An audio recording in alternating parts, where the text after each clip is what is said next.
Praise the lord. ఈరోజు మీకోసం జీవముగల దేవుని మాట నిర్గమాకాండము 15వ అధ్యాయము 23వ వచనాన్ని 27వ వచనాన్ని చదువుచున్నాను. మారా నీళ్లు చేదనివి గనుక వారు ఆ నీళ్లు త్రాగలేకపోయిరి.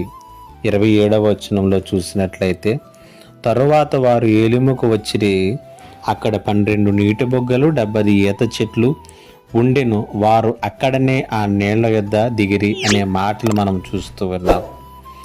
జీవితంలో కష్టకాలంలో ఉన్నప్పుడు, బాధలో ఉన్నప్పుడు, జీవితం చేదైపోయినప్పుడు అనేక సందర్భాలలో మనము విసికి వేసారినటువంటి పరిస్థితులను మనము అనుభవిస్తూ ఉంటాం. అయితే మారానే మన జీవితంలో చివరిది కాదు. మారానే మన జీవితంలో నిత్యము శాశ్వతంగా ఉండేటటువంటిది కూడా కాదు. ఇశ్రాయేలీ ప్రజలు అరణ్య ప్రయాణంలో వారు ముందుకు కొనసాగుతున్నప్పుడు వారు మారా అనేటువంటి ఒక స్థలానికి చేరుకున్నాడు. అక్కడ నీళ్ళన్నీ కూడా చేదుగా ఉన్నాయి. చేదైనటువంటి అనుభవాలతో వారు జీవించారు. అయితే దాని ప్రక్కనే ఏలీము కూడా ఉందట. ఏలీములో ఈత చెట్లు ఉన్నాయి.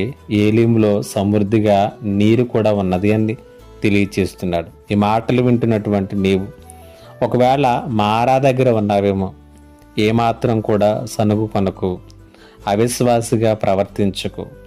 అక్కడ ఆయన నిన్ను, నీ విశ్వాసాన్ని పరీక్షిస్తున్నాడు.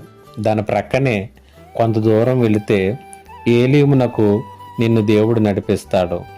అక్కడ కావలసినంత సమృద్ధి, కావలసినంత మేలు, క్షేమము అక్కడ ఉన్నాయి.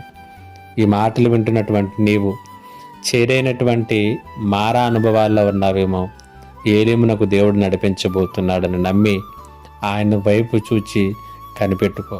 దేవుడి ఈ మాటల చేత మిమ్మల్ని బలపరచునుగాక. ఆమేన్. ప్రార్థన. మహోన్నతుడైన తండ్రి, నీకు వందనాలు. మారా అనుభవాల్లో ఎవరైతే ఈ మాటలు వింటున్నారో వారందరినీ కూడా ఏలీము అనుభవాల్లోనికి త్వరలోనే నడిపించమని యేసు నామమున అడుగుచున్నాను తండ్రి. ఆమేన్. ఇంకా ఎవరైనా మా ఛానల్ని సబ్స్క్రైబ్ చేసుకోకపోతే సబ్స్క్రైబ్ చేసుకోనండి, లైక్ చేయండి, షేర్ చేయండి. దేవుడు మిమ్మల్ని, మీ కుటుంబాలను దీవించునుగాక. ఆమేన్.